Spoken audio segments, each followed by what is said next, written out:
Good, happy Wednesday evening, June 22nd, 2022.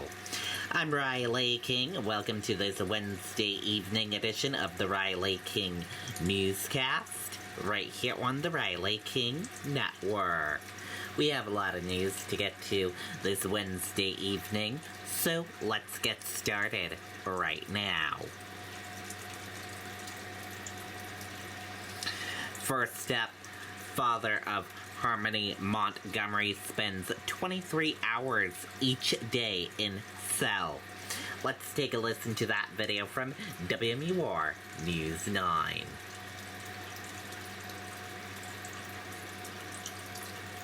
I didn't know there was non-drug treatment options for my depression until my doctor told me about NeuroStar. Medications were...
Okay, and there you go on that video. Harmony birthday cards sent to Adam Montgomery never delivered.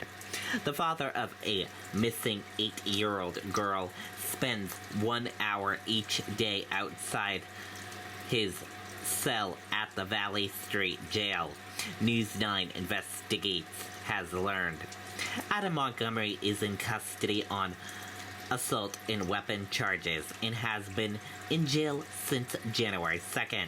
He has not been charged in connection with the disappearance of his daughter, Harmony Montgomery, who hasn't been seen more than 2 years.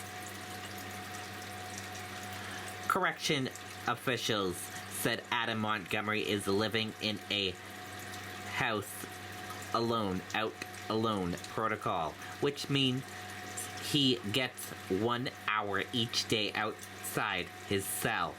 Officials said he often spends that time on the phone making calls that are monitored and recorded, something inmates are aware of.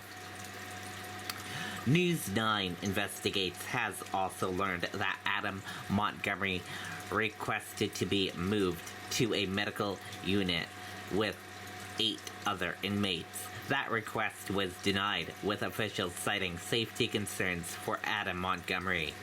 News 9 Investigates has confirmed that Adam Montgomery was sent a lot of cards on Harmony's birthday on June 7th, but correction officials did not deliver any of them.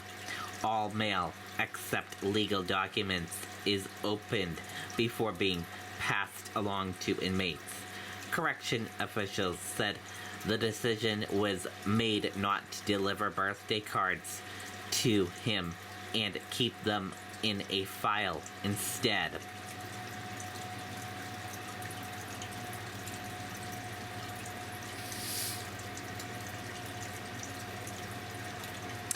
Plane crashes into Connecticut River in Charlestown. One transported to the hospital. Let's take a listen to that video. You could go to Grainger.com to find what you need to get the job done. Grainger, supplies and solutions for every industry.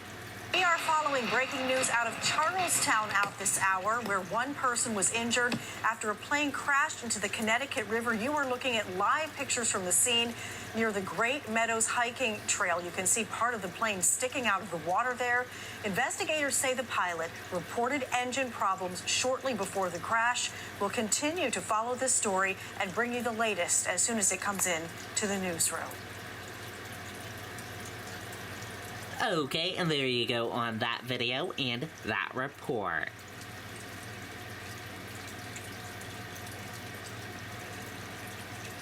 New plans announced to help New Hampshire families deal with high energy costs. Let's take a listen to that video from WMUR News 9.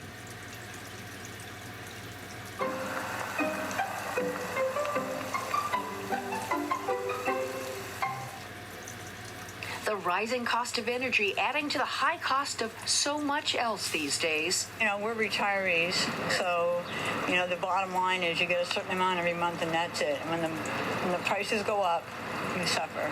Energy bills in New Hampshire will soon go up 50 to 100%, a frightening prospect for many. We're on a fixed budget, and for us, that is a tremendous amount of growth. You can't keep going like that. The price of gasoline and everything else going through the roof. These people can't afford that stuff. We're not rich. The governor announcing some initiatives that he says will bring relief soon, including a new fund from surplus dollars to help most every residential ratepayer. This fund is a $60 million fund that will provide a credit to roughly 600,000, nearly all of the residential ratepayers across this state. It will come in the form of a $100 credit between now and December. And $7.5 million is being made available to the 24,000 families who are part of the Low-Income Energy Assistance Program. You don't have to re-register. You don't have to reapply. Those dollars, you automatically get enrolled, and those dollars roll directly in to providing funds. The state's congressional delegation says money they secured through the American Rescue Plan and low-income heating assistance has made this possible. Reporting live, Jennifer Crompton, WMUR News 9. Okay, and there you go on that video and that report.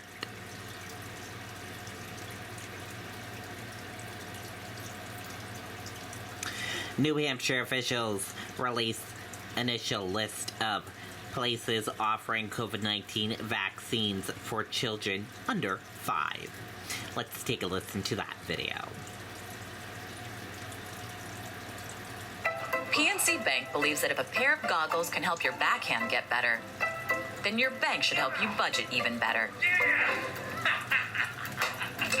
Virtual wallet with low cash mode from PNC Bank. One way we're making a difference. New Hampshire children as young as 6 months old can now get a COVID-19 vaccine. DHHS says close to 10,000 doses of the vaccines have already been delivered, and more will now be arriving on a weekly basis. The CDC and FDA have given the green light for both Pfizer and Moderna shots for that age group. DHHS is recommending parents call their child's pediatrician or primary care provider to have those shots administered in a medical setting. Parents can go to vaccines.nh.gov to find out which pharmacies are also offering the shots to those youngest children. Okay, and there you go on that video and that report.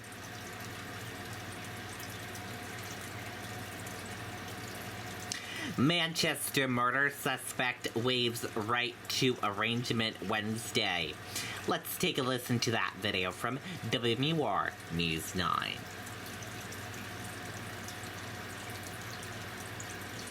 34-year-old Stephanie Beard was extradited back to New Hampshire yesterday morning after she was arrested in Boston the day after the murder. On May 13th, authorities say Beard stabbed 71-year-old John Glennon in the head at his apartment at the Carpenter Center complex on Franklin Street in Manchester. She then allegedly stole his car and took off from the scene.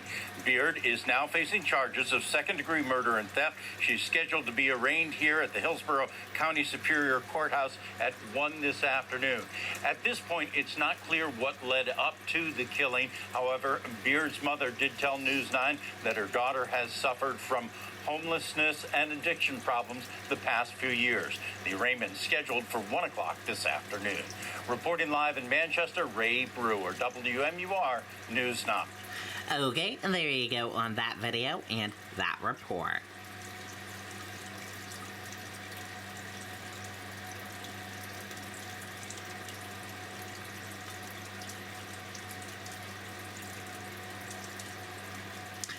Doctors discuss the safety and effectiveness of COVID-19 shots for kids under 5.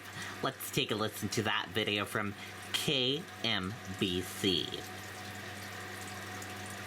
A new experience is coming to New Hampshire, filled with excitement, a new destination, a place to experience tradition, experience cutting-edge innovation, experience history, the new 6-hour Experience Center.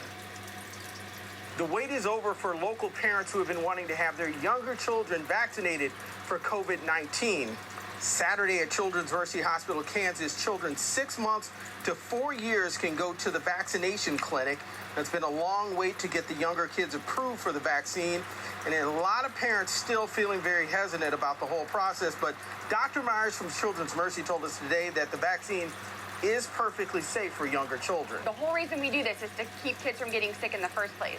What's special about COVID-19 is that what we know now is that if you had a past infection and then you get vaccinated, you have better immunity than if you don't get vaccinated. The hospital has seen a rise in positive results for COVID tests, and they've also seen a rise in hospitalizations of younger children who have tested positive for COVID, and they're hoping that getting these children vaccinated will help those numbers to go down.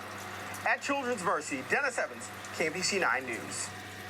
Okay, and there you go on that video and that report. That does it for this evening edition of the Riley King Newscast, right here on the Riley King Network. Thank you for tuning in and watching. Have a great evening. Good night. Goodbye.